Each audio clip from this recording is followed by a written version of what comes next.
This works. You on? So cool. Hello. All right. Yeah, meet me in. Live. Are we live now? I was chatting with everyone on the telephone. The mic has a lot of batteries. Says Al Kenton. Let's see here.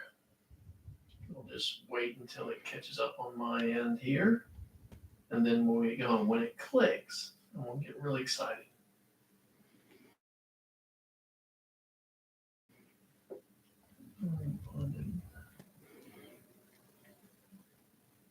Katie is our hero, says Gary Dufree. Nope, something went wrong. This video is unavailable. It cut it off. Let's see. Refresh it because there should be one on there. I just checked.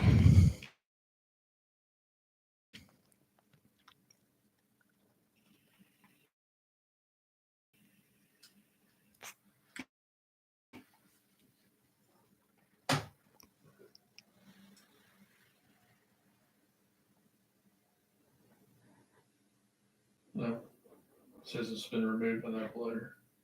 Well, there's one on there right now. Go to live.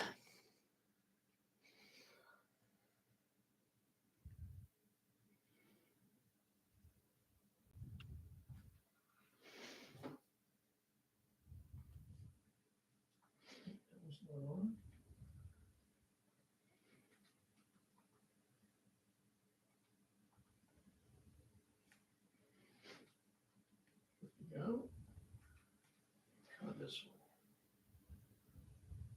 one. Okay. I think we're on now. So hopefully people can find us now. This is a different one, but we'll just sit here and wait for a few minutes. Hopefully they'll see it. So, welcome. All right.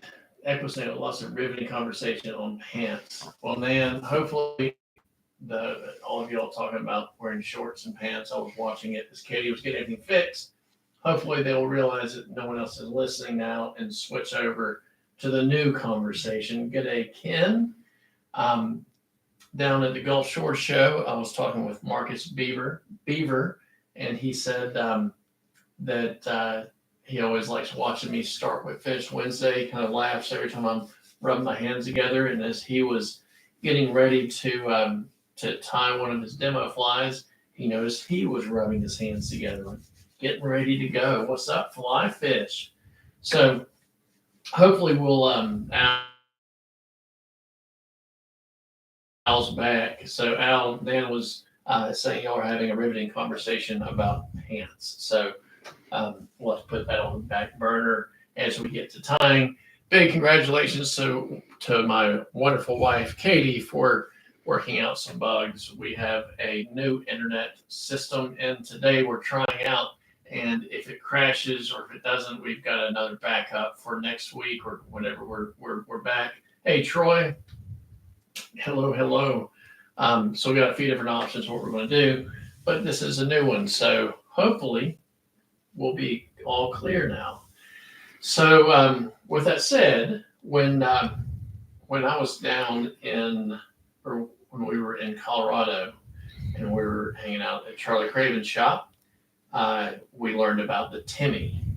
And I have not been YouTube stalking Charlie Craven recently, so I did not know anything about the Timmy, and picked up four or half a dozen size 20s and 22s in a bluing olive, and I tied the Timmy on and the mole fly on about 18 inches or so behind, and the Timmy was really easy to see, and the mole fly was easy to see, but I just had to kind of work with it a little bit more about every fifth or so cast. But the Timmy required less work to make it float, and the fish absolutely demolished it. I don't know which one caught more.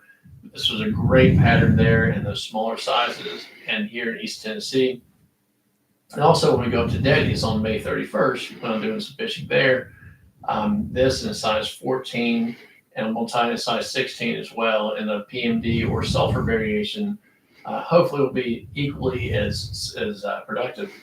And I'm even going to tie some green drake variations later on this week for up there. Someone's breathing close to another mic. Katie, is that you breathing close to another mic? Could be. we had some microphone issues. Okay, having the fuss over fly time to get it to float. Yeah.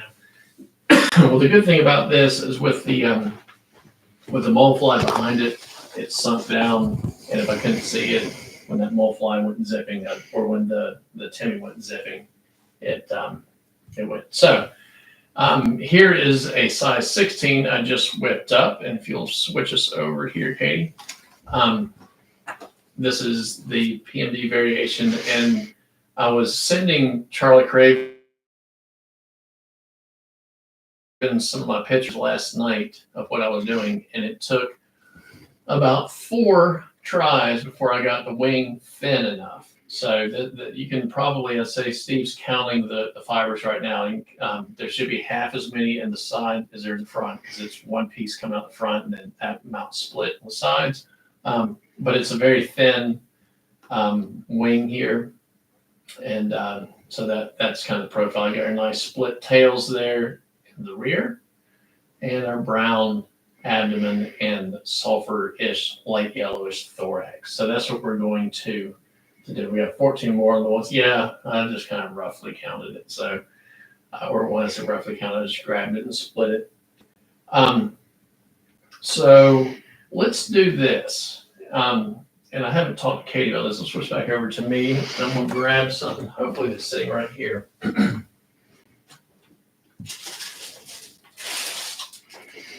We're going to try to get class participation up some more this week. And what's up, Truman? I tied. No, it was Philowanis pattern that time for Truman. Truman, this is a good one. I was on this on the show as well. So to try to get class participation up this week, we have the master tying toolkit from Oakwood. So this has all their string side tools, I believe is what's called. But these have pretty much every tool that that a lot of you, quite frankly, don't need, because you've already got everything. But Truman and I have not gotten the package yet. We were checking the mail today and did not get it. But this is the Mac Daddy tying kit. This is great for beginners and intermediate tiers as well, because if you've got a handful of tools but you don't have everything, this pretty much has everything in it. So if you tie up your variation of Timmy, whether it's a bluing olive, whether it's a green drake, gray drake, sulfur, PMD, whatever it is. Gary, I'm glad you found this, Gary. I saw you on the other one. I'm glad you came back. So tag us in the picture. It'd be great if you tag Charlie's. It'd be great if you tag Unquote Feather Merchants. And next week or next time we go live and we can share the pictures, we will give this away to someone. And if you don't need it, then you can donate it to a new tire. You can donate it to whoever you like. You can be the big giver of the toolkit. But yeah, man, it is a good one for traveling as well. So tie up your variation of Timmy, whatever type you want to tie. Tag us in the photograph, and we'll get it off to you, or we'll draw a winner for next week. So anyway, we'll keep on talking about that. But let's go ahead and touch. Should we talk? I feel like, Katie. Yeah. I think we ought to get into that part. I do. I'll let you hold on to this so we can talk about it maybe twice more tonight. Did that make sense explaining it? Yes, you made sense. Okay. Yes. And I think that now we've got everybody on the right stream. So that's good. And it looks really clear. Everything's going through great. So maybe our trip to the internet store today paid off. I don't know. We'll see. Time will tell. Fingers crossed we got them both worked out. So welcome again to Whip Finish Wednesday. Here is our Sulfur PMD variation of the Timmy, and this is a cripple pattern. And just like a lot of Charlie, like the Molefly, it's going to kind of ride like that in the water column. So I roughed up the body a little bit, and Charlie says, the more this thing, the wings and everything, like you just want to crunch them up and everything, the better it's going to fish. So this is not one you have to really worry about making sure it's nice and clean your box. It's not very much fun to take a picture of for the old Instagram though, little fly. But I think it's cute. What's up, Gary? It's kind of what's the Charlie Brown character that had like flies buzzing around his head and stuff all the time, and he's a little dirty.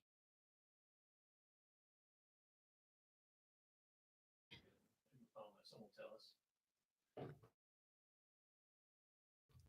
All right. So the materials that you'll need are some sort of moose hock, moose body, or even deer, something.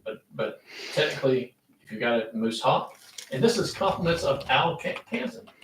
So Al sent this to me a long time ago, or a couple years ago. And I'll show you a quick hack on this, and this is probably the best hack of the night. So you got moose hawk.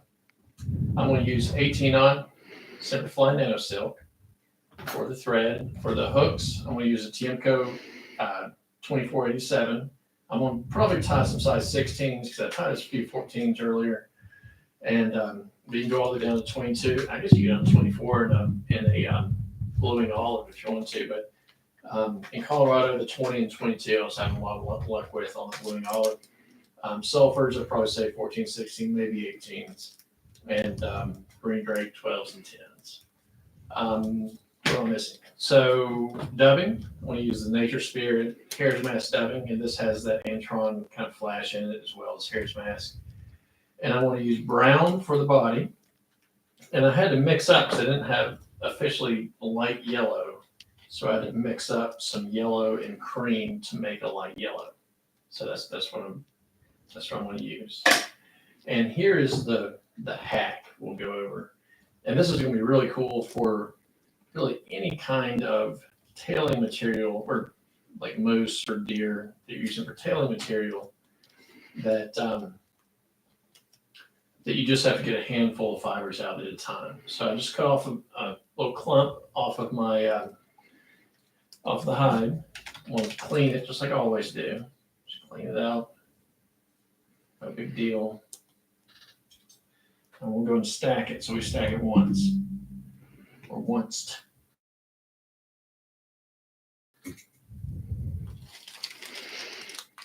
John will explain it better if he takes questions. Yes. I don't know. Did I miss someone's question, Steve?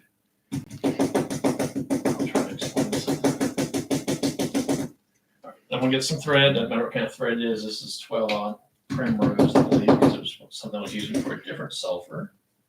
So I want to check and make sure it's nice and stacked, and it looks good.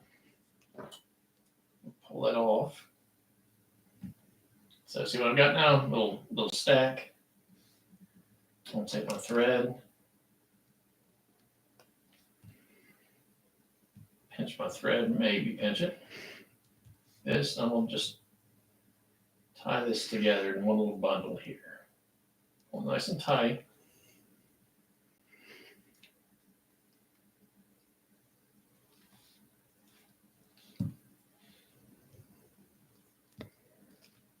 Now I'm going to whip pinch it.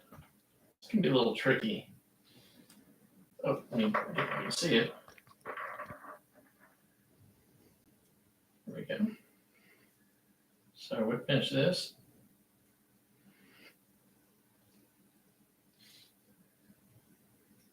Pull that down. Just like that.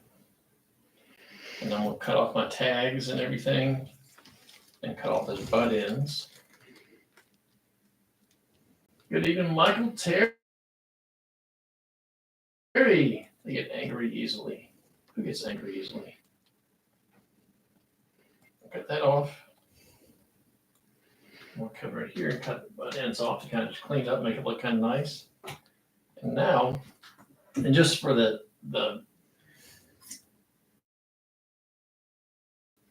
Just for the sake of time, I'm not going to do this right this second. But as you can see, I've got the same thing here. And when we zoom in, when we look at the macro, you'll see I put a little bit of UV resin down here in the butt ends just to give us some extra security. And switch over to the vise, please, ma'am. So this is what I just did. And you can see my little, where I tied it off. So I put a little UV resin. You can see on the other one, see how it's got a little bit of UV in there. So I put some UV resin on there. So now when I want to get a couple fibers, 3 to be specific, I just pull off 3. Yes, they're lined up. Grab them, cut them off, and then I've got my 3 fibers lined up, ready to go.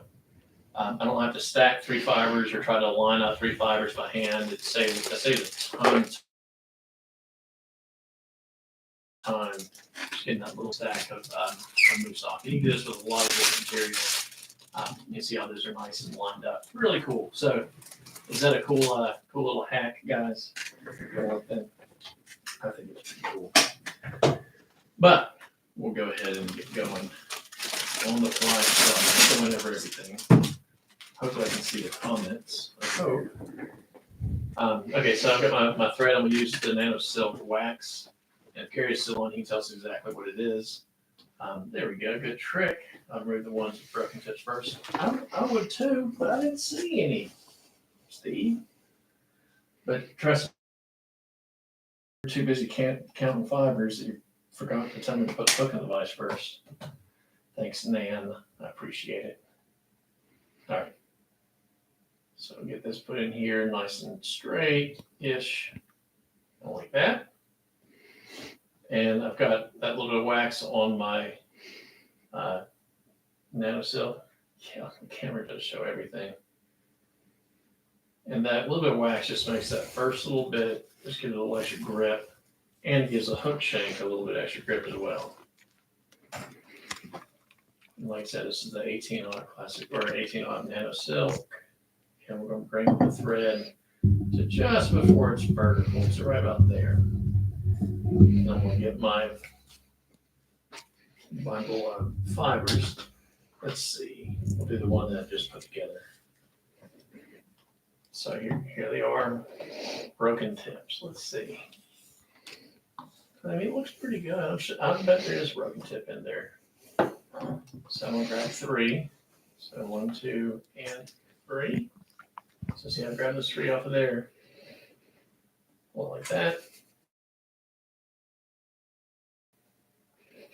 Cut it off. I've got them lined up here. So they should be pretty well lined up. And I want it to be roughly the length of the body. So here's really where thread control comes in. Really, it's a touch on the short side. So let's redo that. Here's where thread control really comes into play. So I'll put 2 or 3 wraps in, and then I'll use my bodkin and almost separate these just a little bit. Get it where they're coming out. I can get thread in between them. Sometimes this is the most time-consuming part. So get it where they're coming out. So see how they're split just a little bit. I'll take my thread and bring it down and up in between those first 2.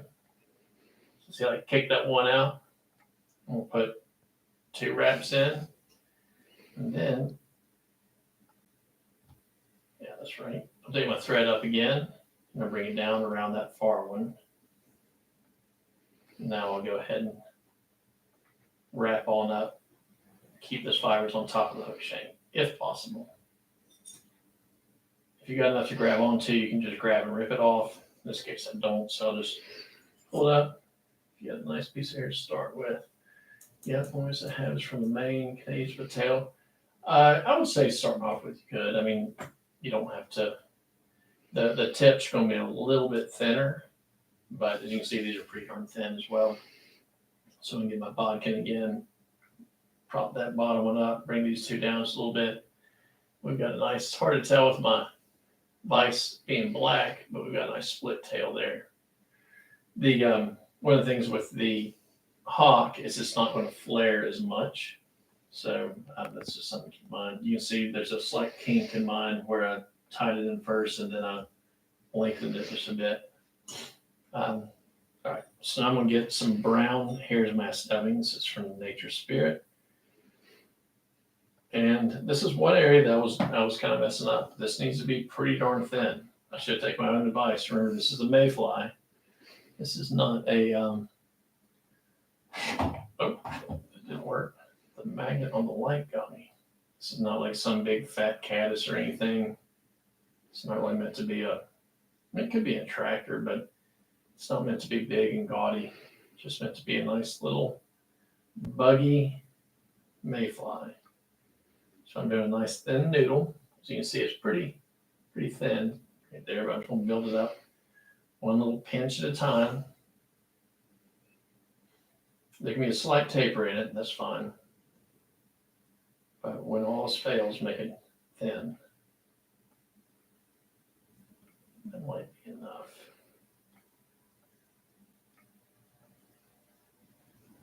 We'll see. Okay, so I've got a bunch of thread right here that doesn't have butt dubbing on it, so I'm gonna just wrap it and wrap it back until the dubbing is gonna start right where the tails are, right at the back. Right there. So we're just gonna work it up. Get a slight taper.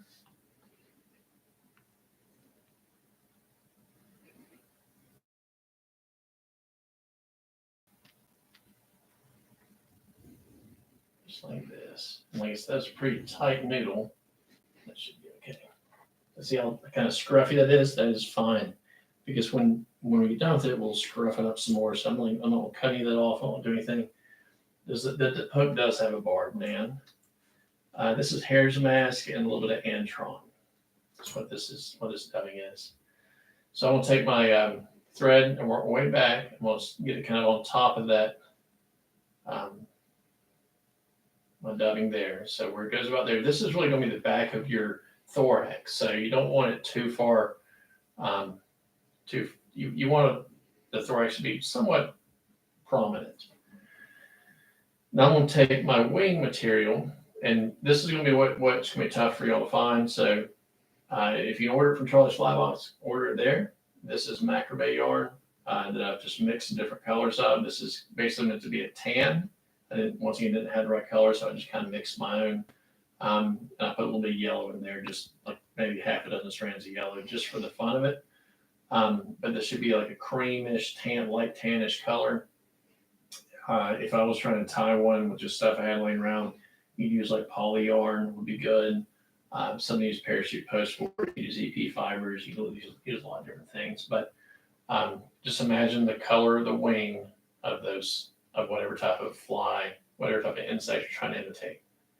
So I'm going to tie this in and start bringing my thread forward. So right about upwards 11.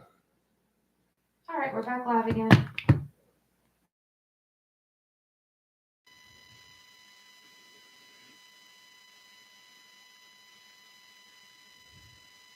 And normally, I'll tie this with a colored thread, but as you'll know, for the most part, I only have white. I want to say for the most part, it's all I have right now, but I just put an order in for some colored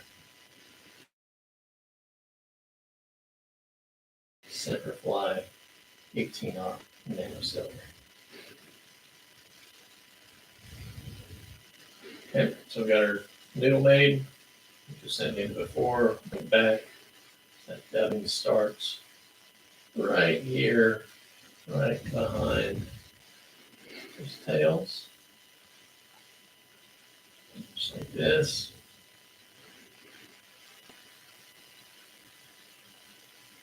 And a little bit of taper in.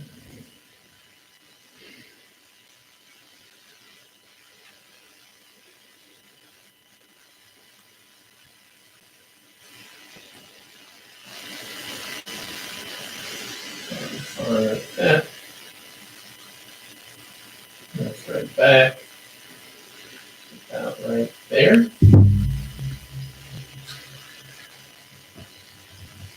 Take your wings. You want to say anything? Zoom on. Yeah, the I keep trying to get back on and I keep restarting it. Your mic's doing that thing again where it's not loud. So they really can't hear. Oh boy. All right, I'm gonna finish this one, then we'll just be done. We'll have to figure something else out. One thing I forgot to do in the last one is switch that around. I like to go ahead and color up the thread beforehand. So this down.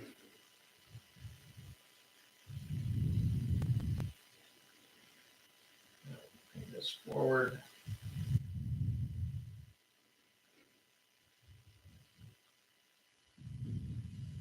Back. It's looking good. And, just cram some thread wraps right there. Just gonna separate, kind of prop this wing up.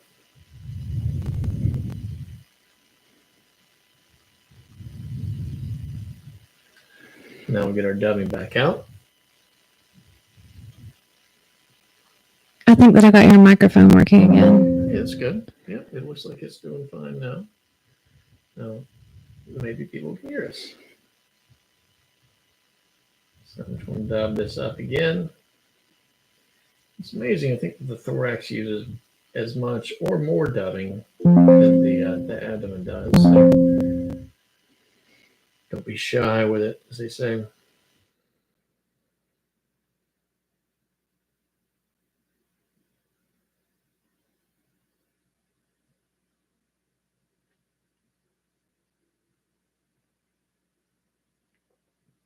But keep it thin because it's much easier to add another wrap than it is to take stuff off.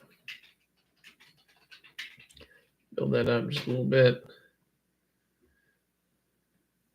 I'm going to go forward to the hook eye, bring it back, cram it all in there, shove that last little bit like that.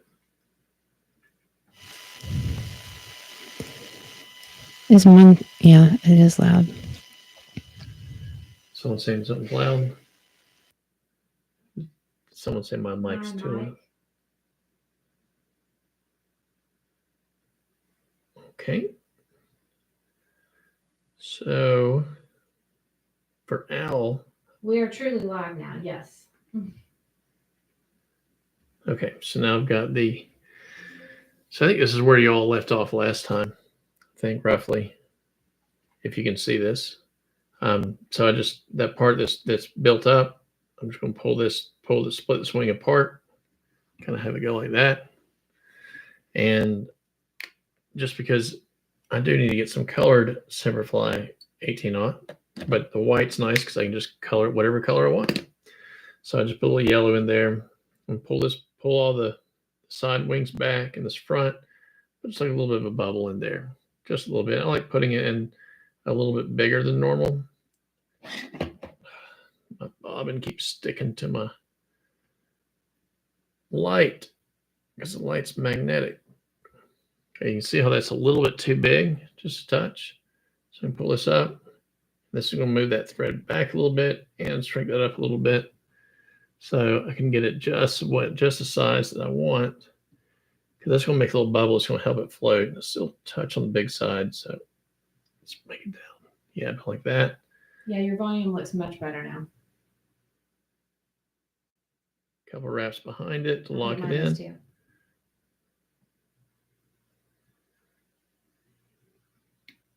Here we go. So now we've got everything pretty well done. Nan wanted to know, what is the wing material again? So this is macrame yarn that I mixed up. You can get the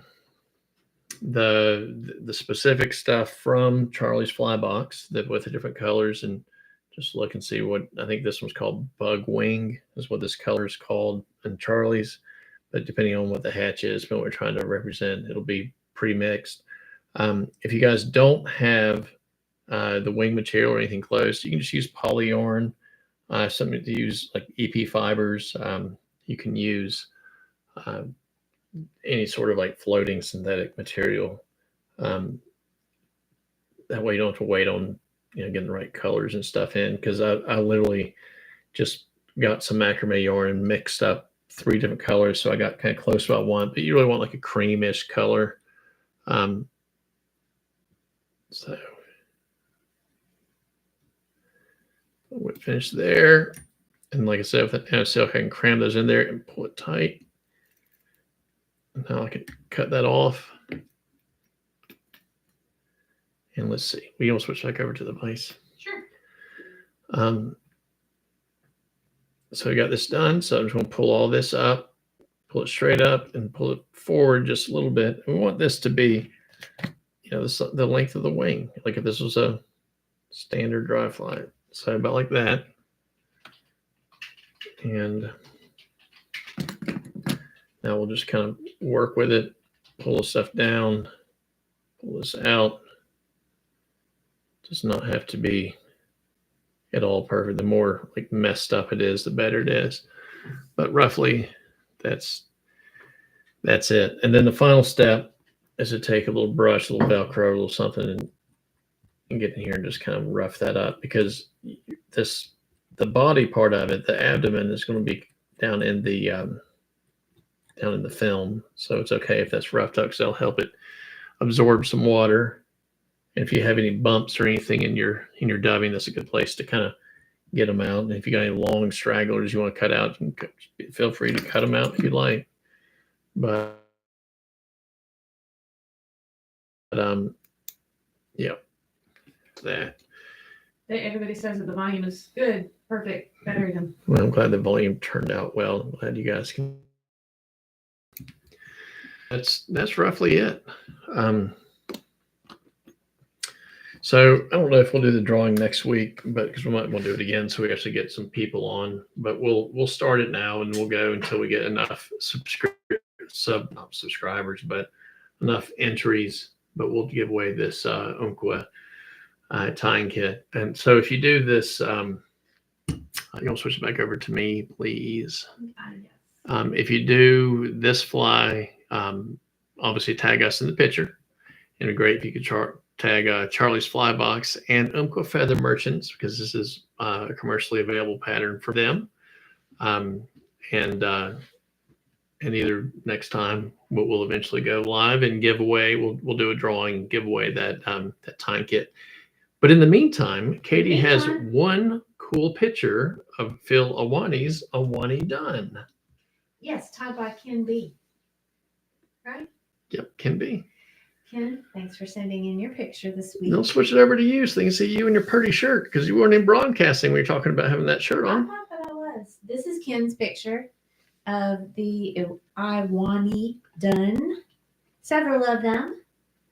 And you can see the really interesting coin here, which I was wondering, can I please know what animal it is on the coin? It looks adorable, like a little wallaby. Is it a wallaby?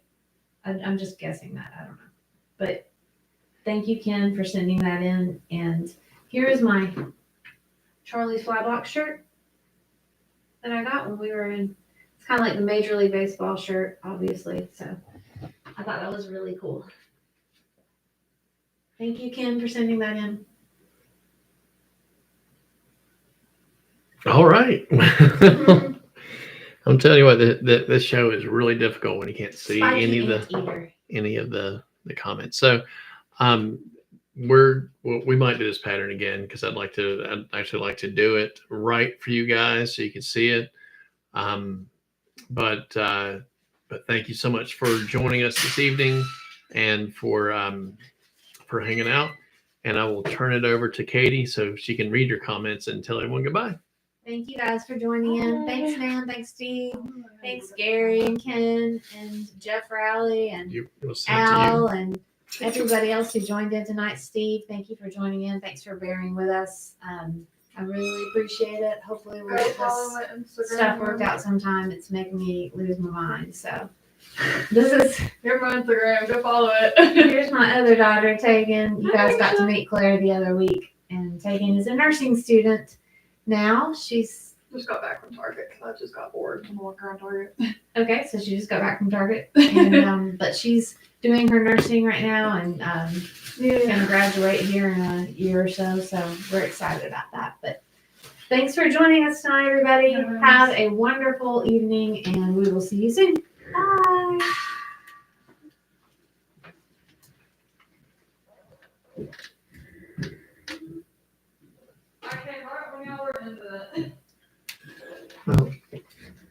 At least his battery's not dead. I don't think.